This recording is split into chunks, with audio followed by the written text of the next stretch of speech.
The His Girl Friday podcast is brought to you in part by Messenger Fellowship, living the kingdom, fulfilling the call, proclaiming the truth.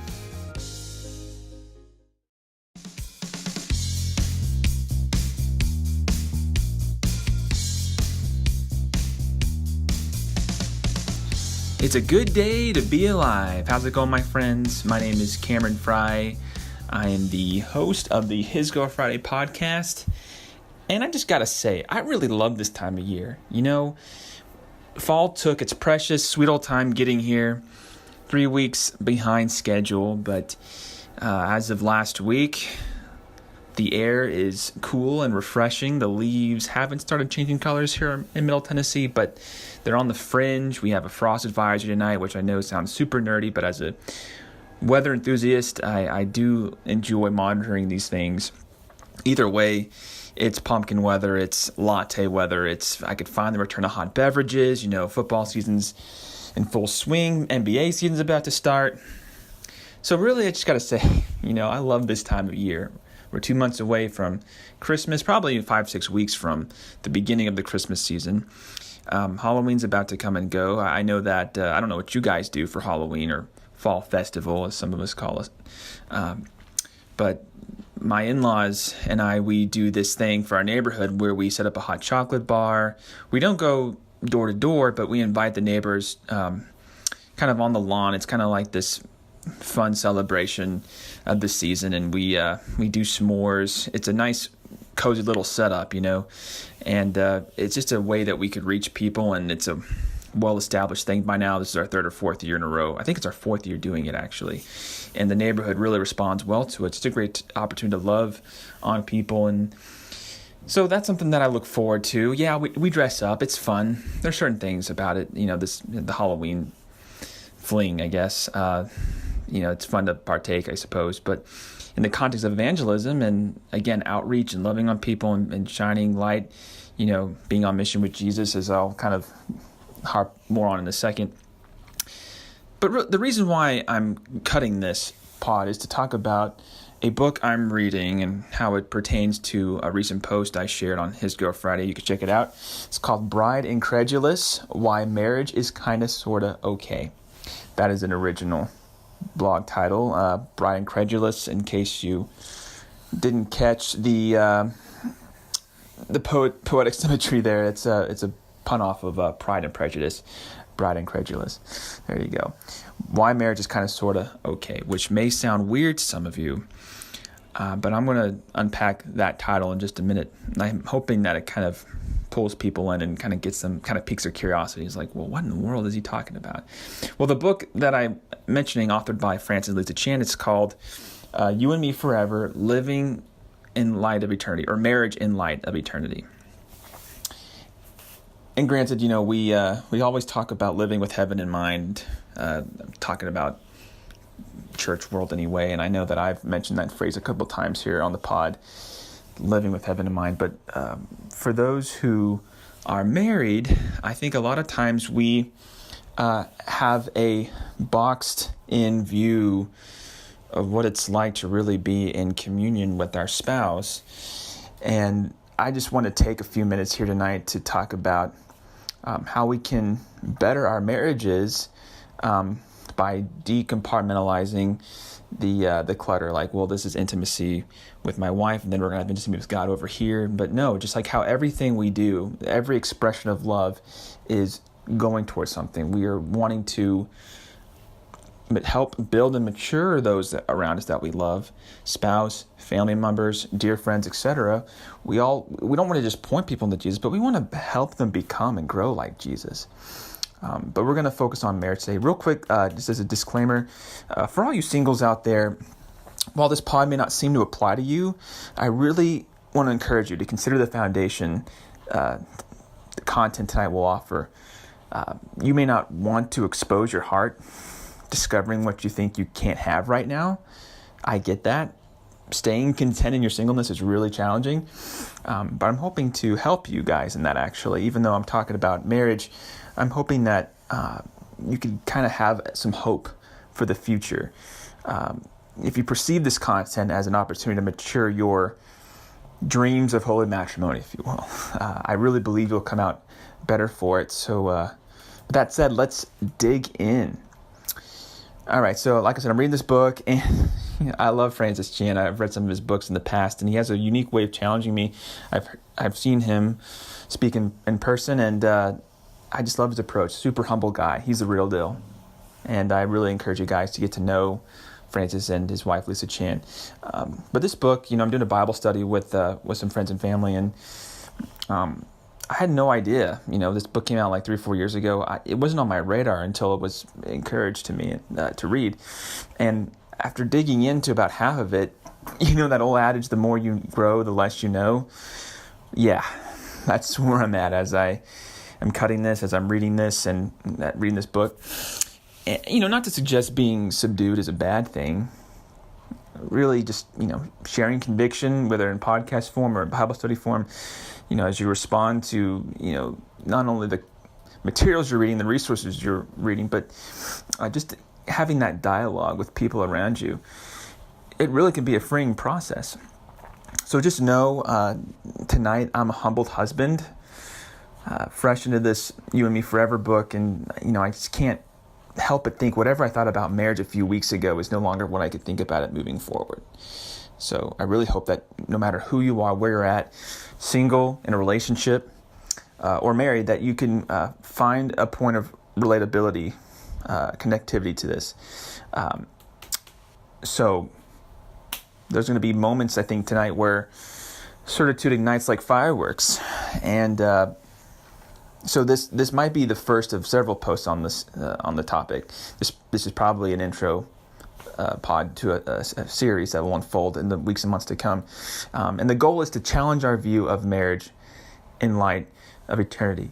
Because while marriage is arguably the apex of human love, on this earth as purpose in God's plan, it's only kind of sort of okay, roll credits, when we dare to view it against the backdrop of what we'll experience in heaven. It's like, why do we live? We don't live till we get to marriage. If not, I think we'd be selling God short and missing out on a lineup a lot has to offer. It's like marriage and mission should not be separate entities, and that's really the premise of the book. Being on mission with God is not supposed to be something that's detached from being on mission alongside our spouse, really. So let me just say, I love my wife. Let me start there. Let's just cut to the chase. I love my wife. I adore her more than any other creature on the planet. Lisa Fry is my better half. I can't tell you how many people I've told. She really is the real deal. And I would say she completes me, but I'm learning especially as I read this book, that's not accurate. We complement each other really well. Complete? I think that's a worldly notion. We want to find someone who can complete us. And I feel like that's a self-centered, self-absorbed perspective, just being honest. I don't think we should look for someone to, that we have amazing chemistry with, although that's important. I just think there's certain things that should be overflows. That should be outflows of pursuing the real thing, pursuing Jesus, and we just happen to find Jesus bright in this one that, we're super attracted to. There's nothing wrong in being drawn to someone, but really what should be drawing us is the light of the gospel, the hope of glory, the relationship with Jesus inside the other person. And that's what happened with my wife. It's like what happened was, just rewinding back in time a little bit, we actually were on mission with each other as friends. She felt like she was supposed to serve in the youth group. I was flying solo at the time. This is back in late 2011, and I really needed help. I needed a co-pilot really bad, primarily so I could relate to these preteen girls, because I couldn't relate to these preteen girls I was ministering to.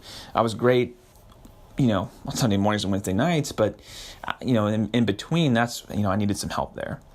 And she came in, and out of just being on mission with one another, being on assignment, we fell in love. It just kind of happened. First, God came first.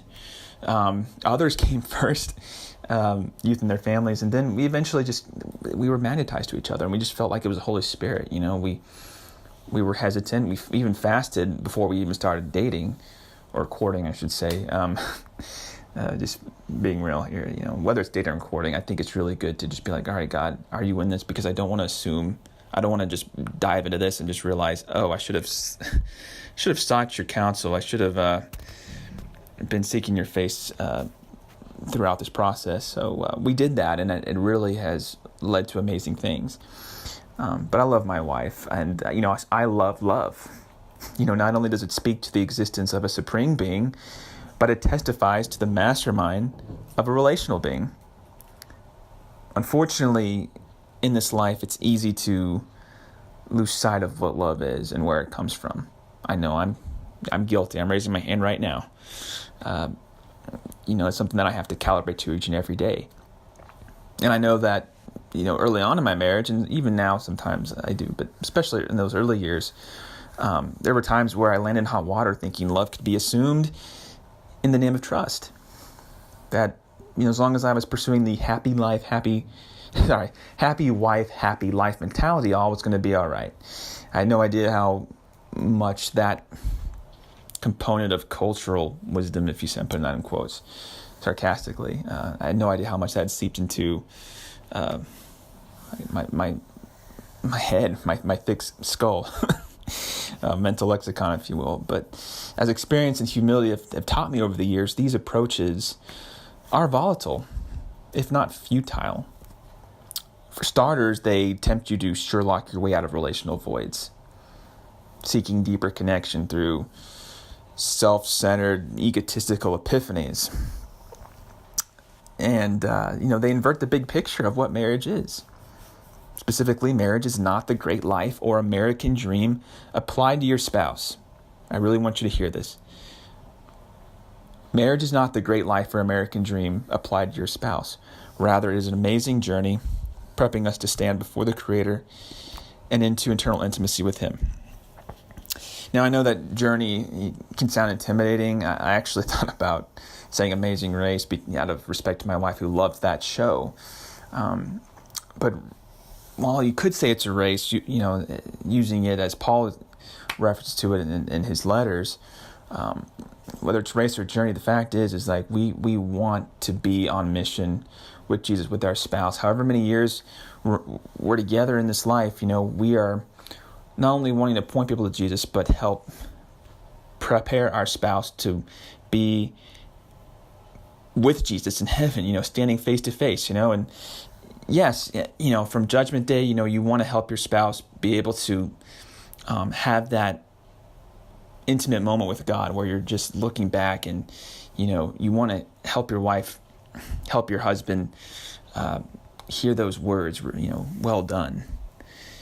If we're not living love in a way that's helping our spouse, our significant other, if we're not helping them to mature in their faith, if we're not helping them to get to that point where they can hear those words, we're doing something wrong. We're missing something. And that's the point, again, of Francis and Chan's book. So let me share an excerpt with you, because I really love how Chan captures this principle. Each of us plays a tiny but significant role. Our marriages also play a significant role in this great plan. We are called to paint such an attractive picture of marriage that it causes people to long for the coming marriage with Jesus. God calls us to display the love and humility of Christ through our marriages, to tell people about God's story, who Jesus is, and what He has done. That's on page 55 of the book. So after reading that, I paused. I was like, you know what?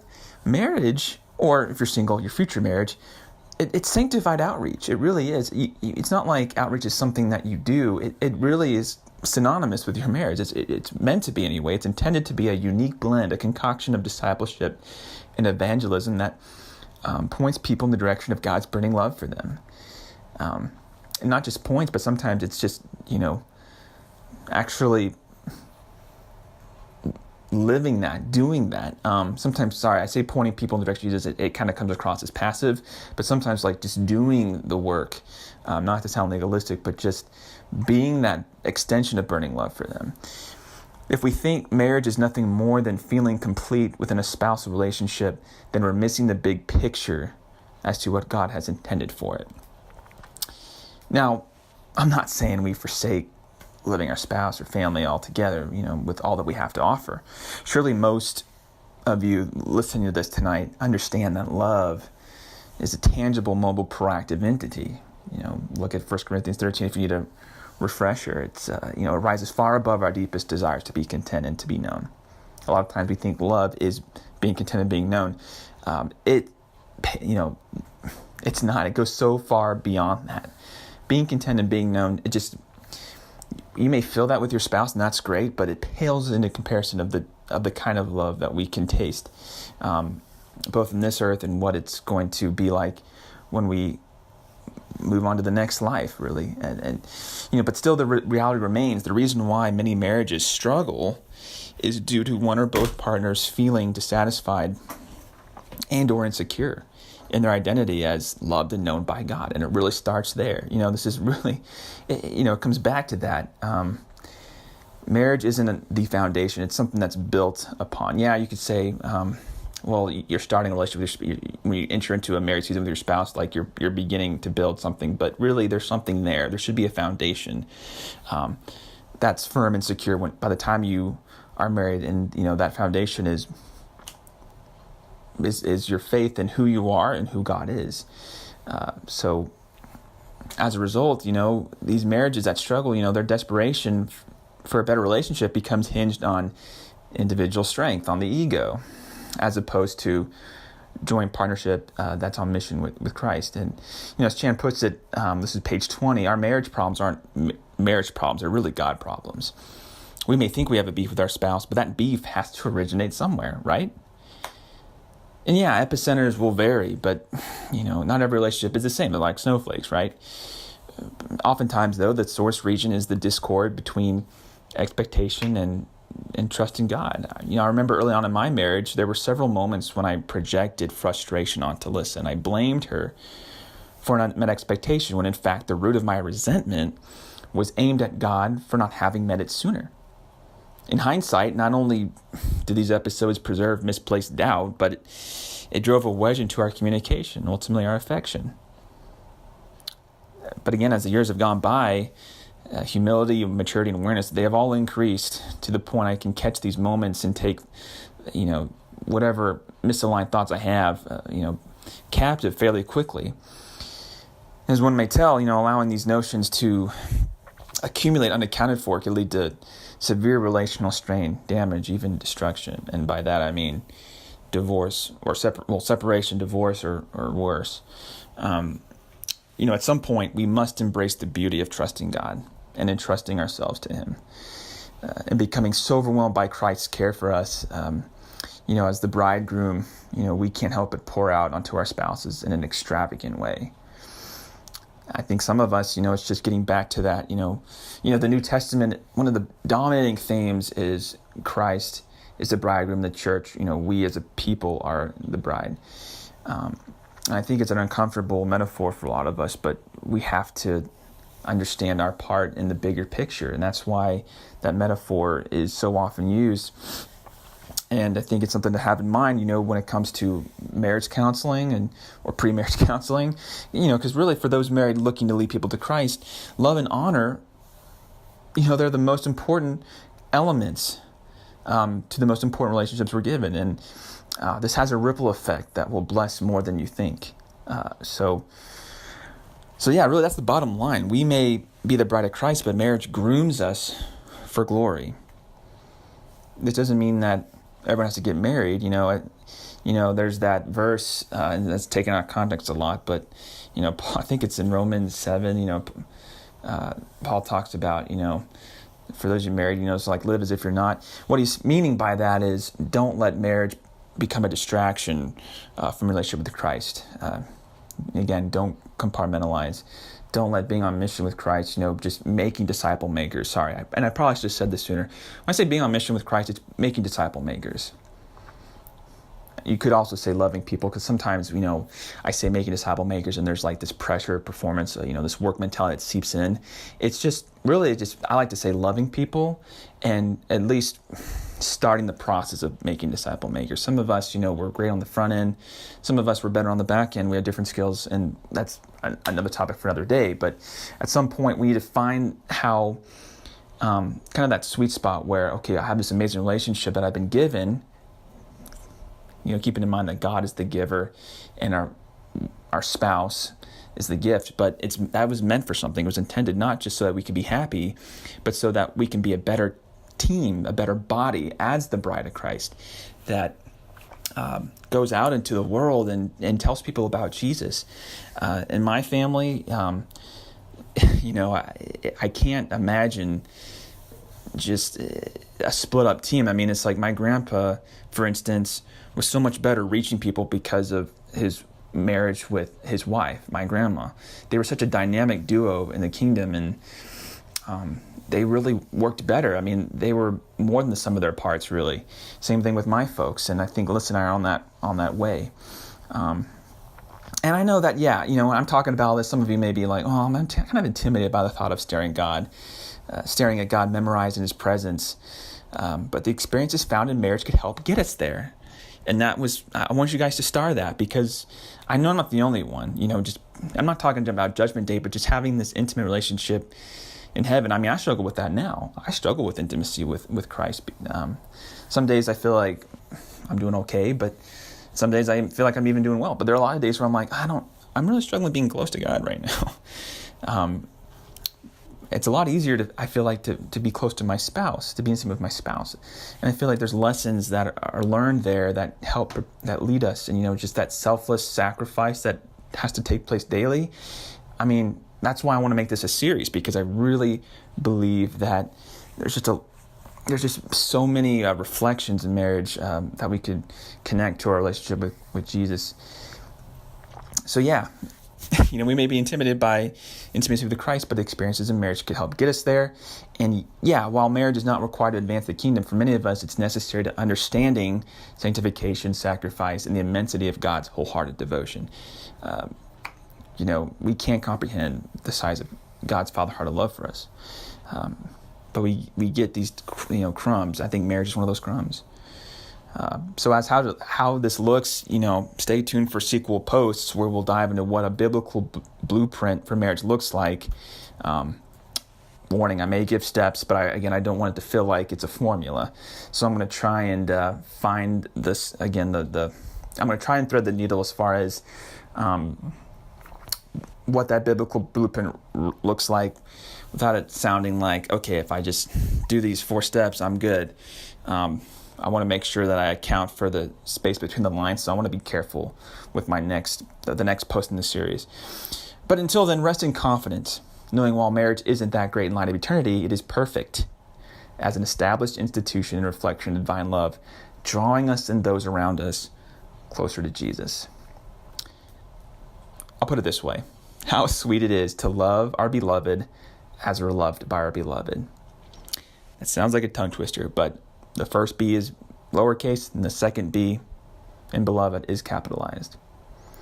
So hopefully that makes sense, something to sail over. So, all right, guys. Well, thank you for listening, for tuning in. I hope you got a little something out of this. I'm hoping that the wheels will continue to turn as we advance this series. But, as I always say, in closing out, if you have any questions, concerns, prayer requests, if there's any way that Alyssa and I can team with you, pray for you, just be in partnership with you. We want to connect with you. So just feel free to shoot us a comment or PM us, email us, whatever you want to do. Just know that we're here for rooting you on. So, all right, guys.